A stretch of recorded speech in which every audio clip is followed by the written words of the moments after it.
You're watching the Weiss channel. Today we're going to solve quadratic inequalities. It sounds a lot harder than it is. It's very easy, okay? I'm going to start with reminding you that the absolute value of 4 equals 4.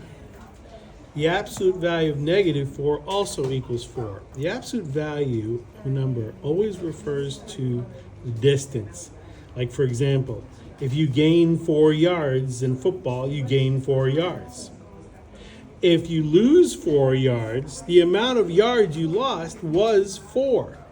So it's talking about distance. The amount of distance is actually 4. And the amount of yards lost was 4. The amount of yards gained was 4. These double bars mean absolute value. And the value is always positive. It doesn't mean opposite. It just means positive, always. Okay? So whatever's inside those bars is always positive. All right? So if I said absolute value of x is less than 4, okay? Less than, whenever you see less than means and, okay? Less than is always going to mean and, okay? So if absolute value of x is less than 4, that means x is less than 4 and x is greater than negative 4. Why? Okay, first of all, if x is less than 4, x has to be numbers like 3, 2, 1, 0, etc. Right? But it also has to be numbers that are greater than negative 4, like negative 3, negative 2, negative 1. Because it can't be negative 5, because the absolute value of negative 5 is 5. 5 is bigger than 4, and we want numbers less than 4. So it has to be in between negative 4 and 4. So now what's going to happen is we write it like this. X goes in the middle. Okay? So negative 4 is over here, and positive 4 is over here, and we have less than and less than, where x is in the middle. So it's negative 4 is less than x is less than 4. Okay?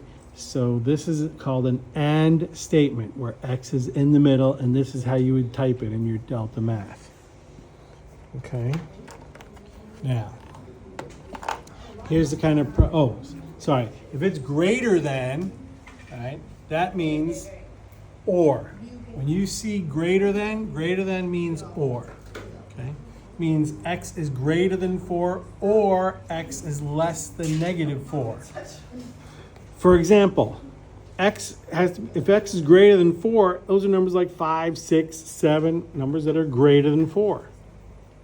But it also has to be less than negative 4 because the absolute value of negative 5 would be 5, which is greater than 4, right?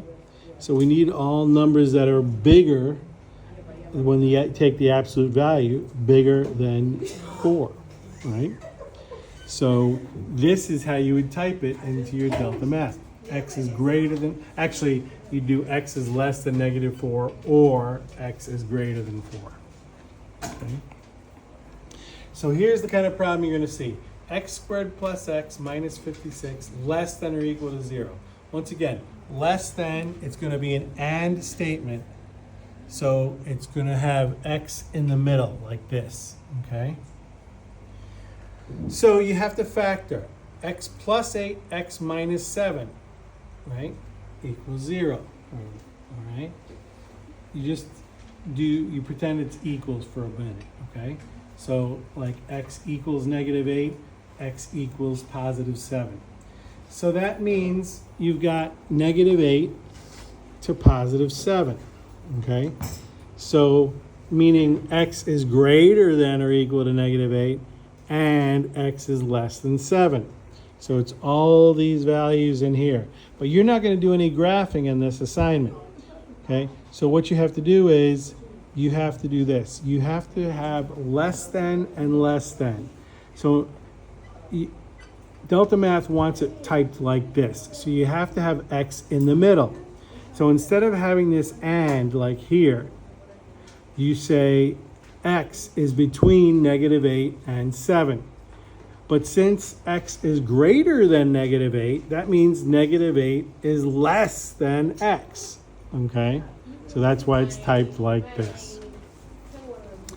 Over here, we have x squared minus 14x plus 48 greater than or equal to 0. So we say x minus 8, x minus 6, which means x equals 8, x equals 6.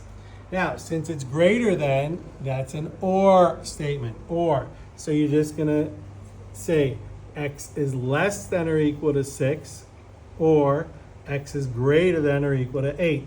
Because since you came up with 6 and 8, it's got to go greater than 8. It's got to go less than 6, okay? And since the problem started out with greater than or equal to, then you got to make this, one of them is less than or equal to, the other is greater than or equal to. That's what happens in an or statement. You're always going to have one that goes less than and one that goes greater than, okay? Here's another and statement. All right, x squared plus 10x plus 24 less than 0. So plus 6 and plus 4, which means you're going to have x equals negative 6, x equals negative 4. So it's in between because it's and, right? In between negative 6 and 4. So negative 6 is less than x is less than negative 4. You've been watching the Weiss channel.